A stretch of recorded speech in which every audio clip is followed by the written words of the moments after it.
श्रीमद्गणपतये नमः स्वाहा महागणपतये नमो नमः ओम नमो व्रातपतये नमो गणपतये नमः प्रमदपतये नमस्ते स्तुलंबोदराय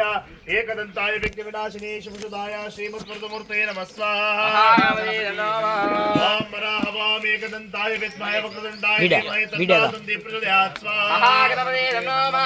ओम ह्रां ह्रीं क्लीं ग्लौं गं गणपतये वरवरद सर्वजनं मे वशमानाय स्वाहा महागणपतये नमो नमः ओम ह्रां ह्रीं क्लीं ग्लौं गं गणपतये वरवरद सर्वजनं मे वशमानाय स्वाहा महागणपतये नमो नमः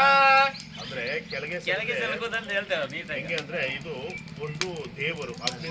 ರೂಪದಲ್ಲಿರ್ತಕ್ಕಂಥ ಒಂದು ದೇವರು ಯಾರ್ಯಾರು ಸ್ವಾಹಾದೇವಿ ಅಗ್ನಿದೇವರು ನಾವು ಊಟ ಮಾಡುವಾಗ ಚೆಲ್ಕೊಂಡು ತಿಂತೀರಾ ತಿನ್ನಲ್ಲ ಅದು ಚೆಲ್ಲಿದ್ರೆ ಏನಾಗ್ತದೆ ಎಂಜಲು ಅಂತ ಹೇಳ್ತೀವಿ ಅದು ಯಾರಿಗೆ ಸೇರ್ತದೆ ಇರುಬುಗಳಕ ಅಲ್ಲಿ ಇರ್ತಕ್ಕಂಥ ದುಷ್ಟಶಕ್ತಿಗಳಕ ಅಲ್ಲಿ ಸೇರ್ತದೆ ಅದೇ ರೀತಿನೇ ಇದು ಹೋಮ ನಾವು ಆ ದೇವ್ರಿಗೆ ಪ್ರಸಾದ ಕೊಡಬೇಕಾದ್ರೆ